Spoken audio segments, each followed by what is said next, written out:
Hello everyone, আসসালামু আলাইকুম। কেমন আছেন সবাই? আজকে একটি হিজাব কাটিং করে দেখাবো 2 পার্টের।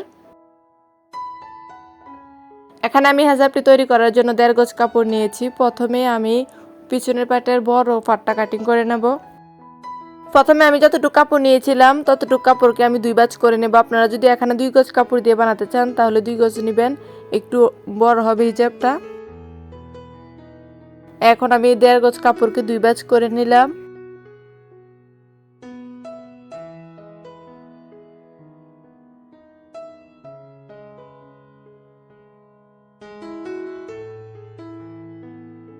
তারপর এখানের মাপটা নেবেন, এখানে যতটুকু হবে ততটুকু গোল রাউন্ড করে দাগ দিয়ে কাটিং করবেন।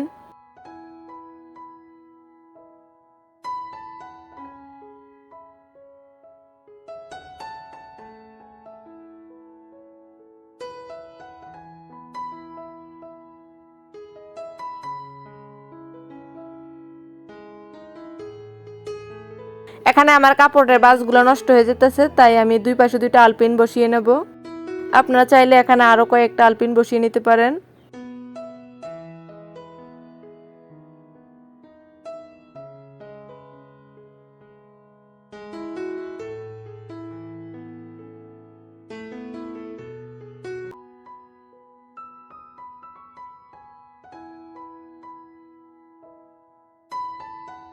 তারপর মাঝ বরাবর পর্যন্ত সমান দাগ দেওয়ার পরে এখান থেকে 1 ইঞ্চি কাপড় বেশি করে নেবেন।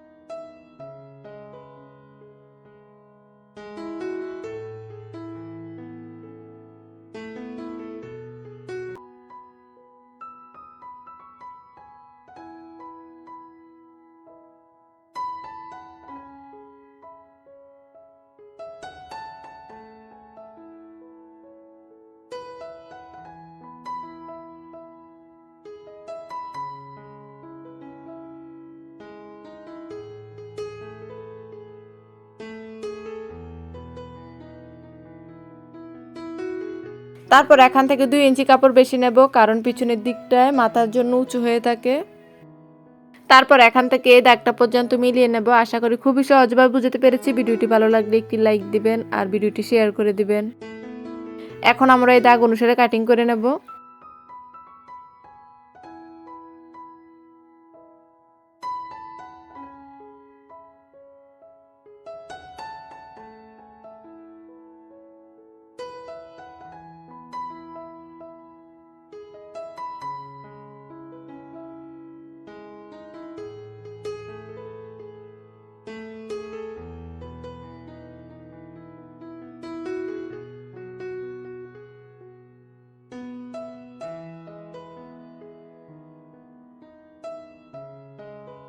তারপর এখন এই মাঝ বরাবর দিক থেকে মাথায় এই সুন্দর ডিজাইনটা করার জন্য মাপটা নিয়ে নেব।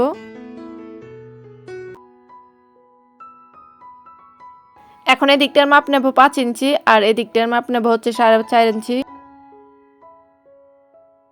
আধা ইঞ্চি নিলাম হচ্ছে সামনের দিকটা সেলাই করার জন্য। সেলাই করার পরে থাকবে হচ্ছে 4 ইঞ্চি। এখন দাগগুলো দিয়ে দেব।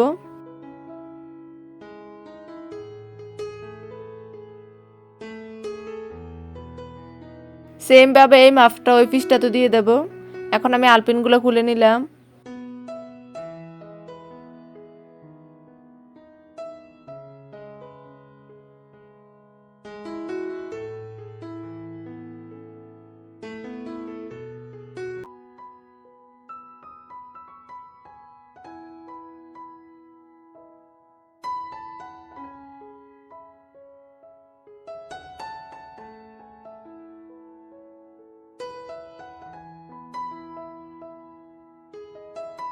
এখন আমরা হিজাবের চারোটা দিক সুন্দর করে চিকনভাবে সেলাই করে নেব। এখানে আমি সবগুলো সাইড সেলাই করে নিয়েছি একদম চিকন করে।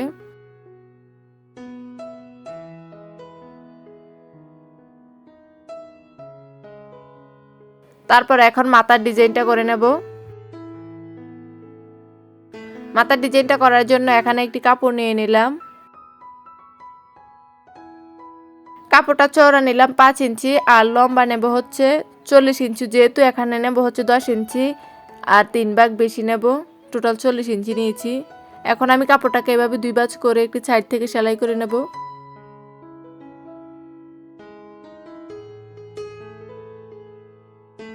মাথার কাপড়টা সেলাই করে নিয়েছি, এখন এটাকে আমি বাউ করে নেব।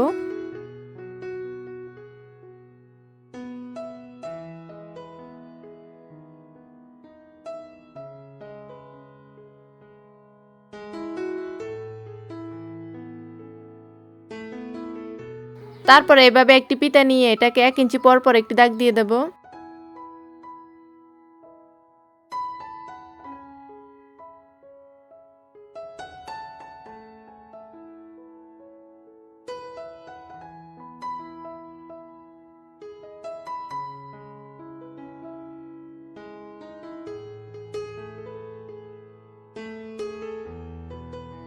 এখানে আমি একটি বক্স আকারে কুচি দেওয়ার সিস্টেম করব।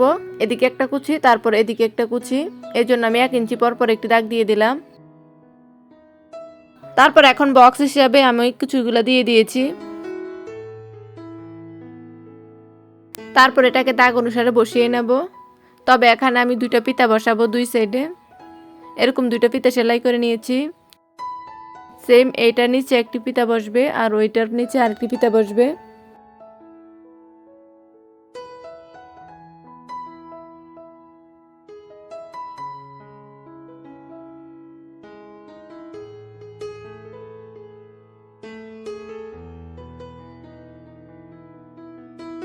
তারপর এভাবে সমান করে সেলাই দিয়ে দেব।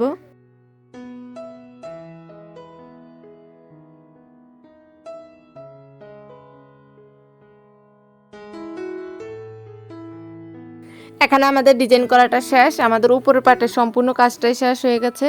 তারপর এখন আমরা নিচের নেকআপটা তৈরি করব।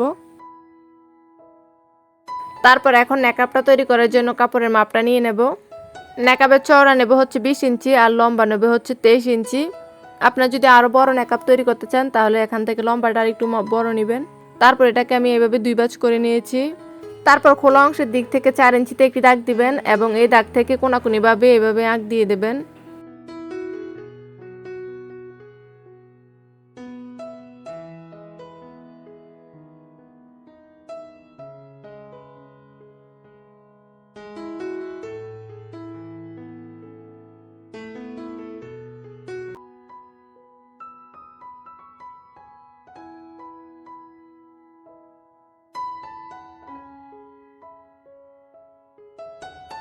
এখন আমি এটারও সম্পূর্ণ সাইডটা সেলাই করে নেব চিকন করে। সম্পূর্ণ সাইডটাই সেলাই করে নিয়েছি।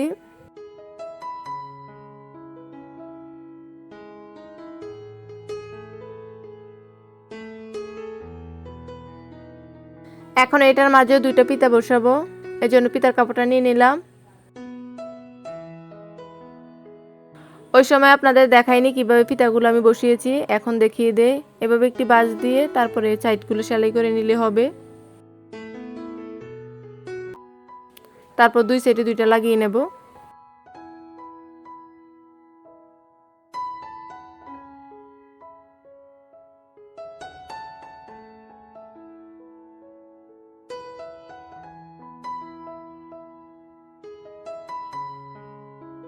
তারপর সুন্দর করে এটাকে আমি সেলাই করে নিয়েছি।